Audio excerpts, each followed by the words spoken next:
عبد الواحد بن حسين حتى الان يحتفظ بنفس المجموعه ويحتفظ بنفس التركيبه البشريه. التمريره فقط عند محمد بوعميره.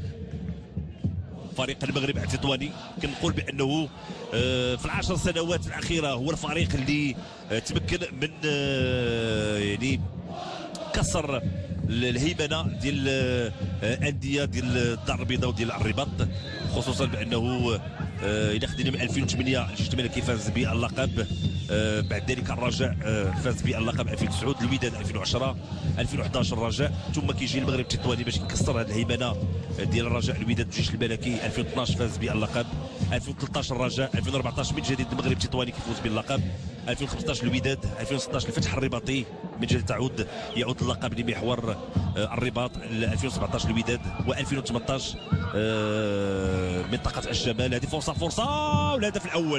والهدف الأول لفائدة فريق المغرب التطواني بواسطة المهدي بالعروسي. المهدي بالعروسي يتمكن من تسجيل وتوقيع الهدف الأول لفائدة فريق المغرب التطواني من زاوية هي الثانية للمغرب التطواني في هذا الجولة، ومن كرة ثابتة يتمكن المدافع بالعروسي أنه يفك لغز هذه المباراة بتوقيع هدف أول لفائدة فريق المغرب التطواني. إذا 1-0 لفائدة المغرب التطواني. كنتابعوا نفذت الكرة بشكل جيد من خليل بن حمص. المهدي بالعروسي حرا طليقا بدون رقابة يتمكن وضع الكرة، لاحظوا أمام أنظار باقي اللاعبين باقي المدافعين وكذلك الجمهور الحاضر. فريق المغرب التطواني يتمكن اذا من انه ياخذ التقدم في هذه المواجهه، وبالتالي غادي نتابعوا لقاء اخر بعد ما تمكن فريق المغرب التطواني انه يسجل الهدف الاول بواسطه المهدي بالعروسي، لاعب سابق لانديه النادي المكراسي، المغرب الفاسي والدفاع الحسني الجديدي.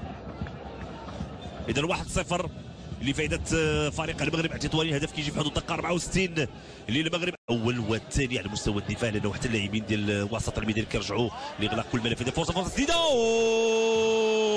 هدف التعادل لفائدة فريق الرجاء بطريقة ولا أجمل ولا أروع. تسديدة قوية تعانق شباك الحارس رضا بوناكا في الوقت اللي كنت كنتحدث على أنه الرجاء لاقي صعوبات على أنه يخترق الدفاع ديال الفريق المغرب التطواني. ناخذ عمر بوطيب وتسديده قويه يلعب الى الحافظي، يضع الكره في الشباك ديال الحارس رضا بوناكا.